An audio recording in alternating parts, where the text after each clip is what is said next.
10x your service design offering with Smaply. Take 20% off any order with This Is HCD 20 off. Let's superpower you and your design team's potential. Sign up at smaply.app. Enjoy the episode from your friends at Smaply, helping support This Is HCD podcast.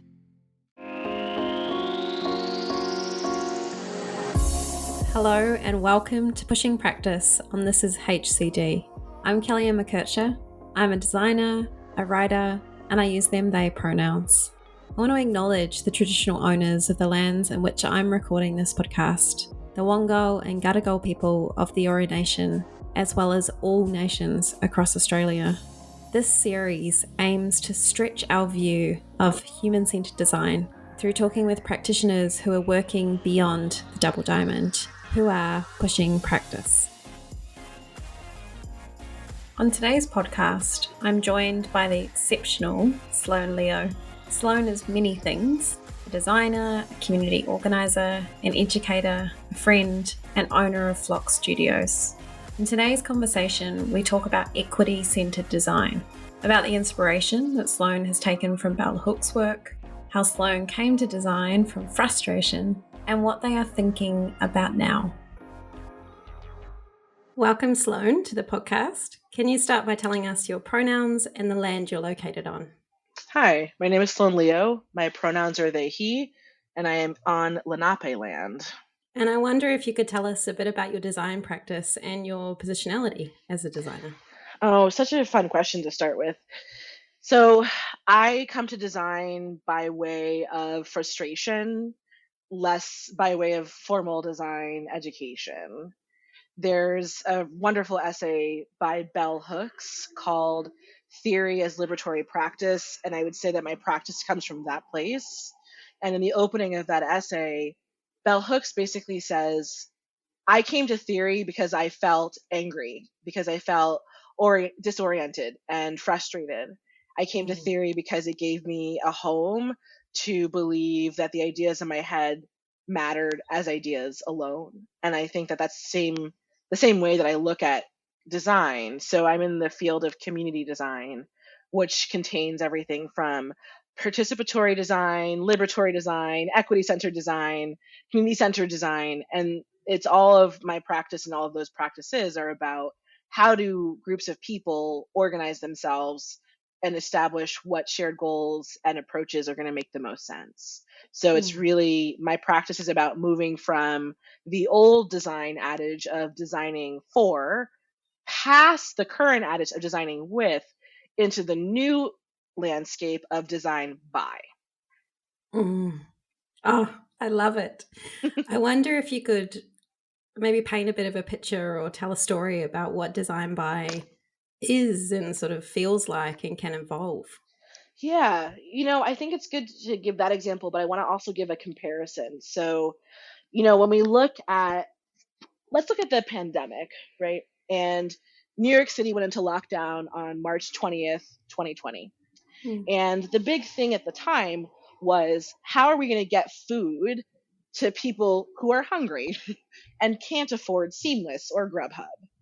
And in a traditional design approach, you would look and say, well, what is the persona of someone who needs food? And then you would say, okay, well, I see I've learned all this about them. That took me a month. These people have been hungry for a whole month. Just note that. And there's community all around them who have food. But this design firm has been hired by a nonprofit to figure out how to get food to the people. And so over 6 months, they figure out how much it will cost, what the persona is, what the best way to get the food there is from their point of view. And then people have been hungry for a year. Whereas what happens in a community that is not rooted in traditional design, is rooted in like what communities need to do for each other. What comes out of that are interventions like the Corona Couriers, which was one of the first kind of mutual aid groups that I heard of during the pandemic and lockdown. And it was a group of bike messengers and bike enthusiasts who said, we can deliver food to people. We will find out who has food. We will find out who needs the food, and we will bring the food to the people. And that's it. And so there is a simplicity and an organicness and an authenticity and an abundance that is possible within Mm. community design, because it's not rooted and relegated to a system that is rooted in capitalism. Community design is inherently anti-capitalist in its nature, but it doesn't mean that money is bad. It means that the pursuit of money alone as a way to organize a group of people turns people into widgets and not people into people who are serving other people. Mm. And I mean, that's such a good and a stark example of the contrast between who's waiting and who needs support, and that sort of what can be a really drawn out design process. It was sort Right. of, And I feel like community design has a better connection to like authentic urgency. And I say mm, authentic urgency very specifically because I spent predominantly a huge part of my career, 15 years of work and 8 years being a fundraiser, where you manufacture urgency. It's like, mm, oh, well, we have a gala, so you should come give this money now, or it's the end of the tax year, you should give money now, or they roll out this huge campaign about the urgency of now. When in community design at its like essence, when it's done in the most natural expression, the urgency is about who's been harmed, and what do they need right now. mm, Period. mm. And I know on your website you talk a lot about this idea of working from abstraction to connection. And it strikes me that some of the design processes we're speaking about are quite abstracted, and it feels like the people Hmm. leading those processes are just super far away from those people you're speaking about. Yeah, it's funny. I was talking to someone today. One of our clients is a large nonprofit that does really interesting work to shift narratives at the national level. Like, how do we talk about undocumented persons in a way that actually creates policy change? Cool stuff, right? So this board member, really smart, very thoughtful, and we were talking about this idea of a lab. And in the design and air quotes innovation space, there's a lot of this kind of like, oh, we're a design lab, we're a laboratory for experiments. Mhm. And he said something that really stuck with me today, which was like, if you picture a lab, you picture someone who's already at a distance. Because the lab structure is like, I am in my gloves, I am in my white jacket, you are being extracted from, experimented upon, or explored, but it's actually not about being in a peer relationship. And so I think that a lot of our language really comes from a desire to abstract, to make people comfortable, which really is about serving capitalism, because community design requires an understanding that discomfort is part of how change happens. And so it's not to say like, because we talk about efficiency a lot, in like traditional design, it's like what's going to be most efficient.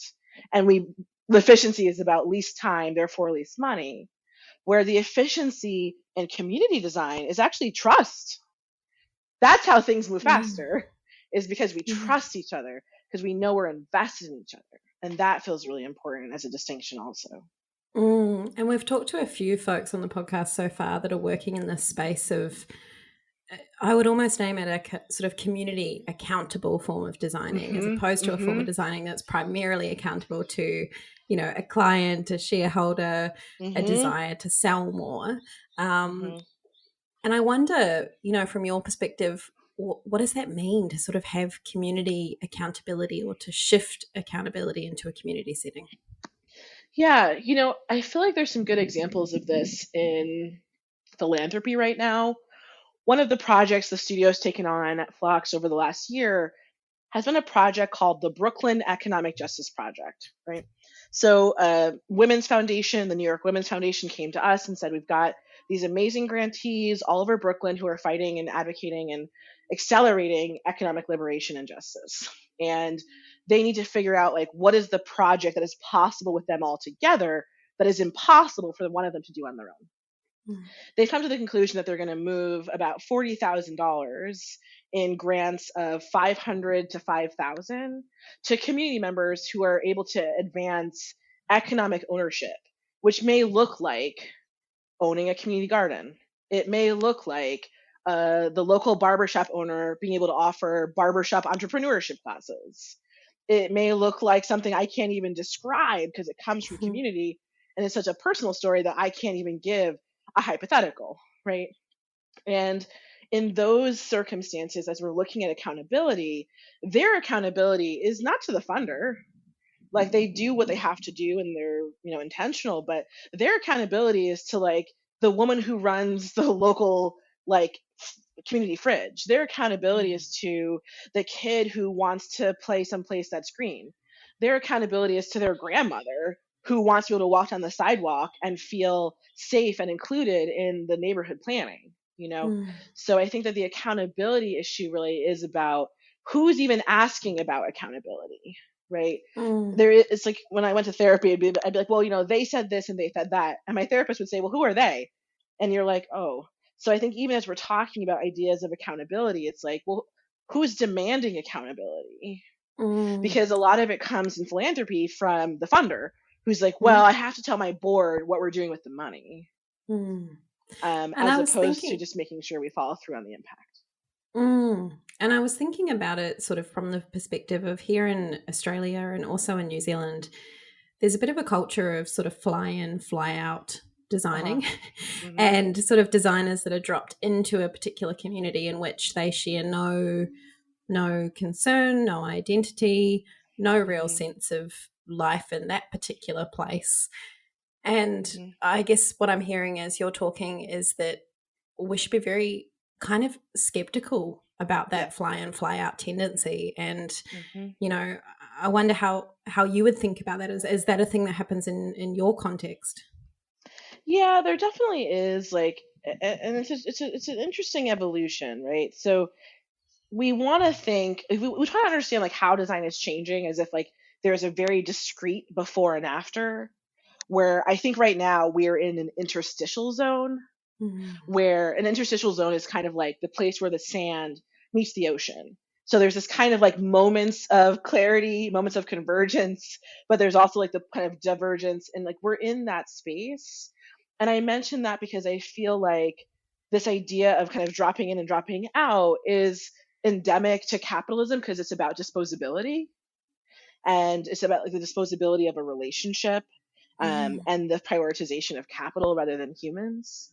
And Mm. I think that we are moving in this interstitial zone. I'm hoping we're evolving to a place where the desire is not to win the next contract only or to have the showiest portfolio, but to actually look around and say, hey, as much as we have been funding nonprofits in the US for the last 103 years since 1917, and there are now 1.8 million nonprofits in the US, they still are being supported by ideals of capitalist organizing, which are still about transactions.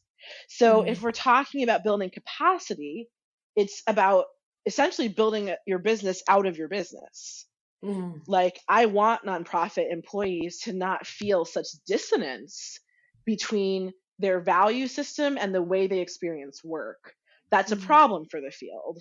And to move to that kind of space, we have to look at not drop in, drop out, but like, how do you actually maintain and how do we incentivize the maintenance of Mm. relationships and maintenance in general?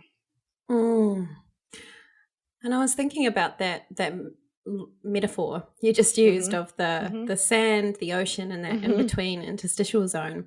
Hmm. And just to keep using that metaphor, I wonder. Let's assume the ocean is kind of Yeah. what's coming, Yeah. Yeah. Yeah. Which is and like true in so many ways. exactly. And I wonder, what you're seeing out on the horizon, or Mm. what sort of waves, and how you would name those. So that's a fun question. Let me think about this. So I think there are kind of like zones of the ocean coming in.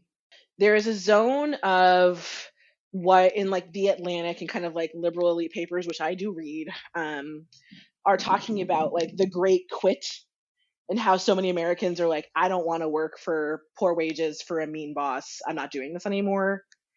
And starting their own businesses, right? There's been more businesses starting the pandemic. There's been more conversations about labor and collective action and labor unions. There's a huge groundswell of nonprofit labor unions forming in the US.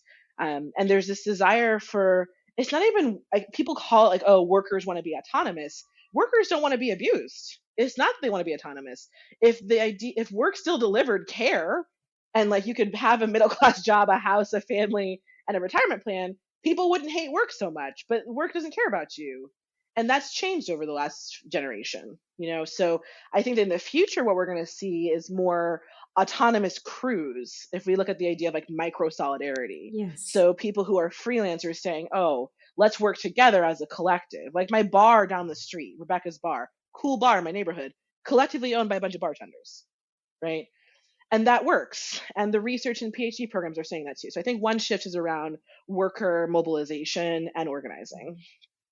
I think the second thing that we're seeing is a desire to not be so stark in the idea of best practices, be it in design or another field. But if we look at like business or nonprofit best practices just in the last 15 years, I'm sorry, but like if we go to the year 2000 and look at the assumptions that were baked into the how these institutions worked then, and then we look at now with the freezing of Texas, the fires in the West, the coup attempt in the US, like our assumptions, the landscape is so different that it demands us to actually really operate differently as institutions.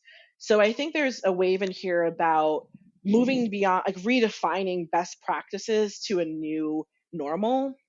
And that new normal is not static. It is dynamic and emergent. And that's I think that's like the third thing is like there's actually quite a significant paradigm shift about what does it mean to solve for good. For most of my career, people could be focused on purpose or good in this kind of agnostic way.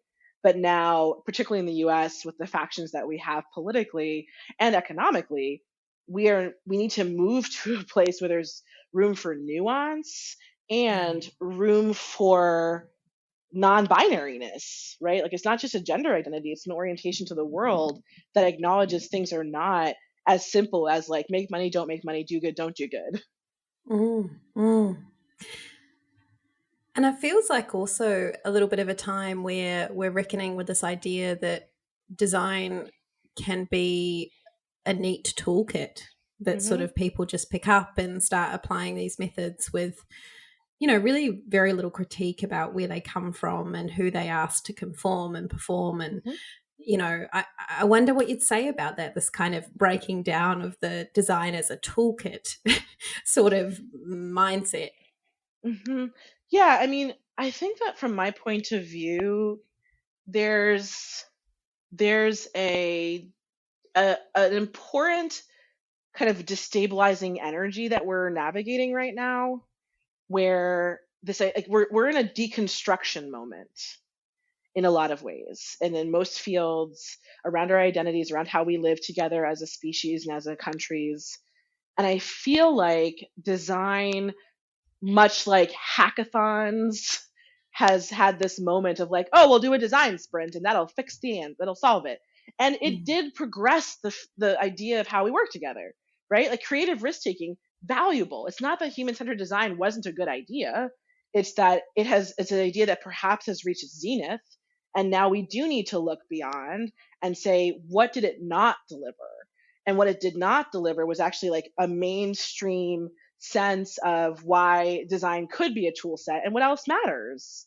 Designers are vulnerable to issues of hubris and ego like anybody else. And the way things become popular and mainstream is because someone with a big ego starts talking real loud and it works.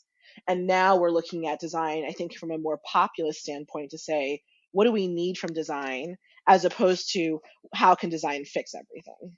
And I know that one of the hats you wear is teaching and teaching I love students. It. And I wonder, what are you talking to your students about at the moment? It's funny you asked that. So we did a program with the School of Visual Arts Design for Social Innovation program in August called Community Design for Leaders. And I thought it was going to be a class. It was marketed as for design curious social sector leaders. But what it actually is a class for social curious design leaders. And so we've taken that learning into a full semester course that we've built for the School of Visual Arts Design for Social Innovation program. And the main change in the curriculum is that it's less about, like, we do talk about what facilitation differences exist between traditional human-centered design and community design, right? We do talk about process and tools, but we've added in like 30% more content that is political education. because that's one of the big differences, is that human-centered design and all of its benefits are still quite values agnostic. They still kind of stay out of politics. And I don't believe you can stay out of politics unless you have the privilege of being apolitical, which is still a political position and a political identity. So I feel like where we are now is like, how do we reinsert in our class a political identity and a political realism and help students to say, what is the Combahee River Collective? What is Audre Lorde? What is Bell Hooks? What does justice have to do with design? And that's the question that students in every program should be asking themselves right now, is how is what I'm doing in school going to advance justice, period? Mm. And I mean, we've seen some progress even here in the reach of the Design Justice Network and in the reach of some of those principles and ways of working. And, I wonder from your perspective how you would begin to explain the relationship between design and justice and what's possible. Yeah, it's when we were starting the summer course, we asked the question, like, what is the point of design? Like, just to start there, like, what's the point of this? And when we kind of drilled down a bit more into what do we see as the utility or functionality of community-centered design or community design, is relocating power and decision making. Design is all about power, and it is all about who is holding the pen or the architecture blueprint or the workshop planning. And if you have that privilege, your job should be to figure out how to not have so much privilege. So we see it as, again, as a deconstructionist approach to design, but it's about using design to create more liberated spaces where there is shared ownership, shared investment, and shared accountability, and you're invested in each other, and therefore you are accountable to each other because it's more relational, And I wonder too if there's sort of an emerging critique and awareness too of, simply adding new, better, different, or more services is perhaps not the thing. And actually, we don't need more things.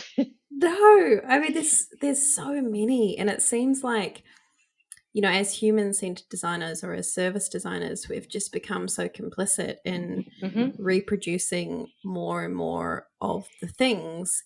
And in some ways, that's probably, led us away from a more relational, conversational, and even reciprocal type of design. I think that word reciprocity is so interesting and so like poignant right now, because it's like in a barter economy, there's reciprocity in our relationships. Like, we're friends, right? Like, we're friends and colleagues. I'm on your podcast because we are in community together and we care about advancing the field, not because I'm like, well, after this, you're going to owe me one. It's like we are getting shared mutual value in this actual moment. It's not like later down the line, we're going to get new value independently. It's like right now, this is valuable. And I think that the ideas of reciprocity are also rooted in sharing and care. And so I've been thinking a lot about what does care mean in this moment, and how do we let that be part of what leads us without being woo. Like, I know people who maybe are less open to ideas of care and design because it feels like unsubstantial, not rigorous, or whatever. It's not true. I know we'll talk a bit, I hope, about what is it that, like, what are the myths of community is something I've been thinking a lot about, and I'm hoping we can spend some time talking about that also. Yes, please. I mean, for me, I guess the language of community or communities is kind of thrown around, and you sort of see just about everything at the moment being badged or labeled as, community this and community that. Community manager, community whatever. Yeah, community insert word here. I mean, maybe let's even just start there. I mean, what is community? Yeah, community is a group of people who have a shared resource that they are trying to navigate together. Because community exists at many scales, right? So that shared resource may be a set of political representatives because you have a shared geography. It may be that you have a shared mission statement because you all work together at the same organization. community may be that you have a shared interest in birds. And so it's like, what is it Yeah. that you share, and how do you share it equitably, fairly, and ideally with some like delight and joy? Because like one of the things we have to resist right now is we have to resist hopelessness right now. There's a beautiful article that I read, I think it was the New York Times or the Atlantic, that said this idea of tragic optimism and how do you find joy and meaning in an end of times kind of moment. And I feel like that is an act of resistance right now, is holding space for that joy and for laughter and for light too. Mm. Mm. Because I think Uh, like going back to your original question, I just want to go back to that to say like I think that I think that there's this assumption that community equals less rigorous, less good. I think it sounds like compromise to a lot of people, like, oh, well, it's a community event, so it probably won't be that good. Or it's a yeah. community decision, so there's no data involved. Yeah. And I think we're seeing some really powerful stories and arguments against that. And one of the other episodes in this podcast, we speak to Ewan Black and Lauren Anseline about a program called Our Town, which is a completely divested, community Mm-hmm. based, working around mental health. They've got 10 years of Mm-hmm. philanthropic funding to build up community capacity and community stories and relationships and responses. And I think we're sort of starting to see more and more power of that, and therefore what other types of roles can be played to support or act in solidarity to or provide a funding to whatever. Mm-hmm. But as you say, I think there's also a nervousness that comes about when we Mm-hmm. start talking about things like community-led design. And that nervousness seems to come both from designers themselves and sort of saying, but what do you want me to do? Mm-hmm. And are you suggesting I don't do all the things I'm really good at doing? And the nervousness, of Mm-hmm. course, also coming from others that, don't necessarily see community as having expertise in their own Mm-hmm. lives, in the types of responses that can be, highly effective. And I wonder, in that kind of myths territory, what Mm-hmm. are some of those myths that are recurring unhelpfully? I think the biggest one is that like community know-how is somehow subpar to professional expertise. I think about this a lot as as something we can learn from the history of nonprofit professionalization. So if you go back to 1917 and the charities law that created the nonprofit sector in the U.S., it was really done as a service to wealth holders to create a tax status that benefited them, right? Incentivize them, and yes, you're a robber baron, you're an oil magnate, give some money away, it'll be good for the country. It was like this kind of service thing. But then it happened at a time where it was like the doing goodness, and this is complicated in its own ways politically, but it was like churches were doing good for people who were hungry. They were taking care of their community, like their local parish, right? Mm. And then over time, as the field has professionalized, you go to school, you get more learned, you learn about theories of change and all these methodologies, and it gets more bureaucratic, and it becomes an institutional question as opposed to a how do I help the people in my community question. So as we've Mm. gotten farther away from a like labor-based economy and moved into a knowledge-based economy, I think that that distance is a similar issue we're running into with design, is that if we only understand design as a professional expertise that requires $100,000 investment to go to design school, then you're really ignoring the fact that it is racialized capitalism that actually gets in the way. Like, that's what professionalism is, right? It is a way of saying, but it's a way of adding control to how people engage with each other. And I think that if we are to resist that, which is the goal, we get back to a place that is much more humane. And I want to Mm. just give a caveat to all of this, which is to say this is a journey and a practice, not a on off switch. So again, back to being non-binariness, community design is a spectrum from being like fully expressed divine by, and that's the end of the spectrum. Perhaps it's like you arrive there at Mm. some point, but we should all be reaching towards it.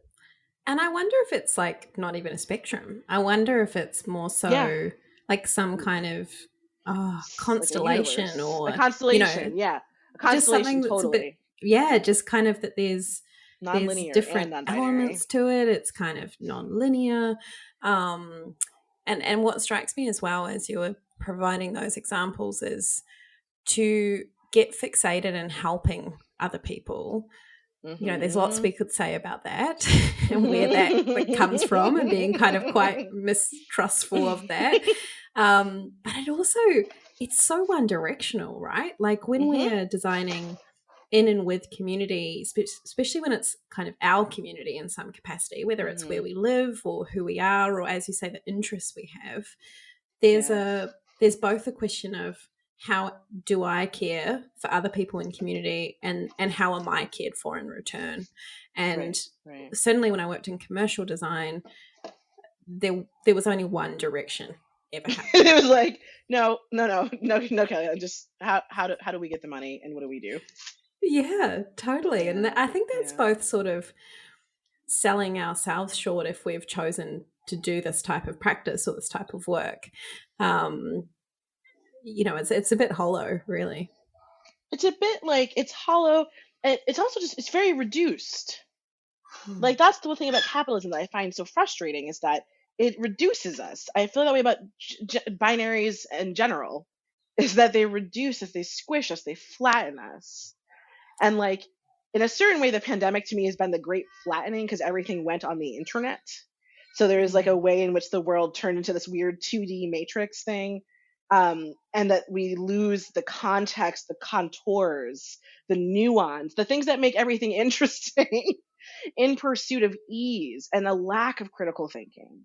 So it's like, to bring it back to a point you had made earlier around like the importance of critique. It's like critique isn't bad. Critique is actually an investment. It's a deep investment and an analysis, because I love something and I know it could be better. And I just think about, the type of things that I've been involved in my design practice. And I think of projects where, I was sort of thrown in and pulled out. And then I think of projects or initiatives or movements where I have just got to spend the time. And it feels much more human, if we're talking about human, to spend the time getting to know people and getting to know different dimensions of their lives, not just who they are as a product user or a service user or a recipient of a system. Or even as a colleague, it's like there is something about our humanity being reintroduced that is actually about doing less, but doing more of the right things. And I've been thinking a lot about that. Like 2 years ago, I read this paper about scaling down by Jim Myerson. And it was basically how like designers are taught to do more for more people. And that's what scale means, is like more and bigger and better. But that the reality is we have reached past the limits of the planet. We have reached past the natural ability of productivity for people, and are trying to work like robots, which is not necessary.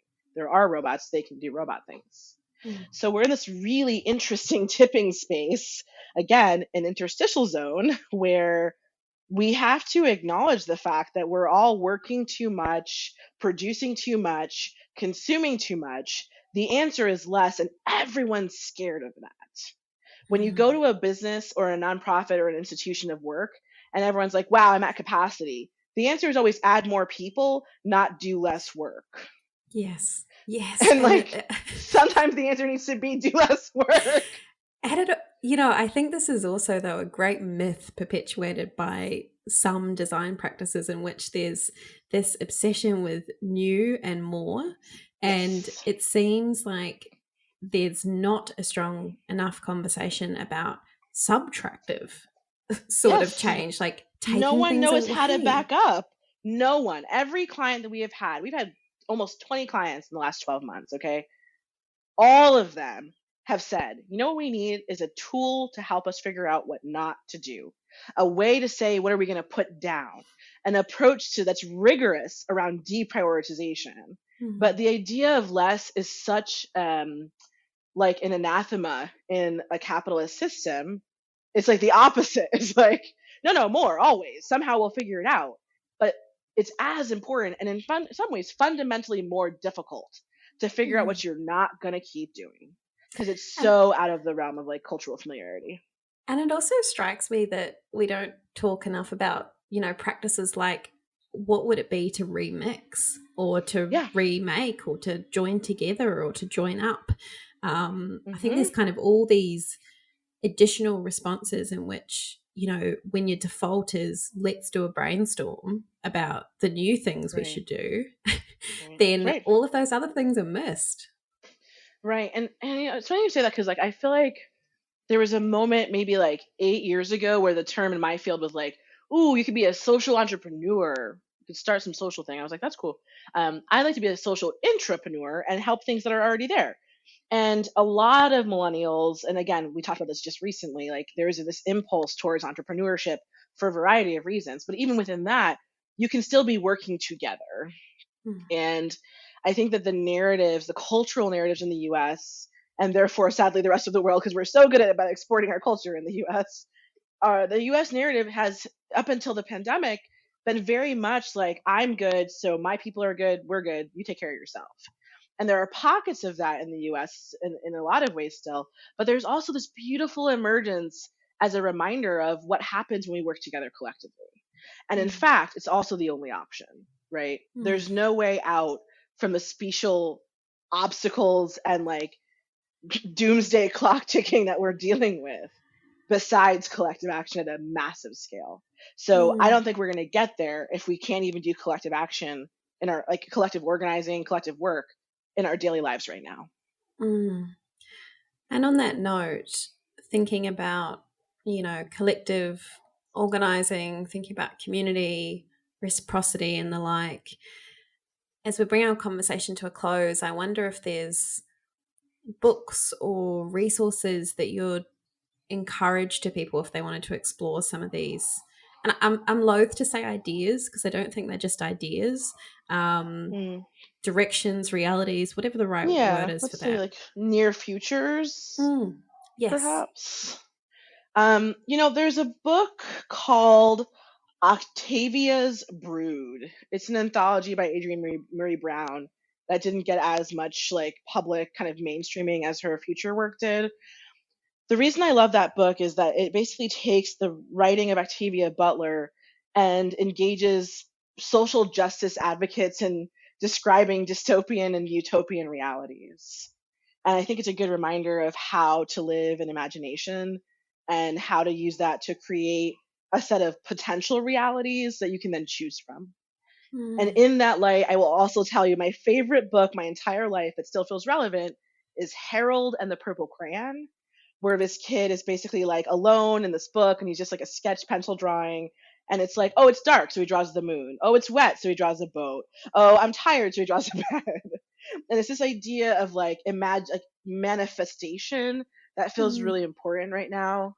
And I can't remember the name of this book right now, but any books about abolition, I believe every designer should be reading. If you can find any Mm. book, any speakers that you find most resonant, because abolition has this idea of like, oh, it's about, crushing and ending things, about the end of things. It's actually about very beautiful, very tender, very important like emergence and Mm. the possibilities of how the world could be starkly, radically different. Mm.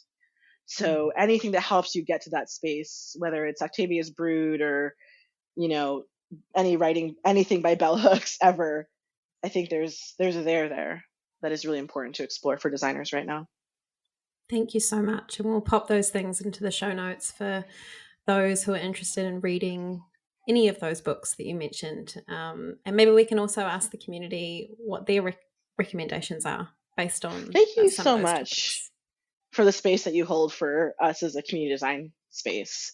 I really just am so grateful for the podcast and also for the open source knowledge sharing that you've been advocating for in our field, and just for the way that you hold space. And it has been an absolute delight. This has been like such a wonderful way to end the day for me. Thank you. Oh, and such a good way to start the day for me on a Yes, Friday, exactly. maybe a day ahead. And likewise, I mean, it's so fantastic to have you and, the richness and tenderness and eloquence that you bring to talking about community-led design and what types of futures might be possible for us. So really an enormous thank you for coming on the podcast. We're so excited to share this episode with folks. Thank you so much for your time.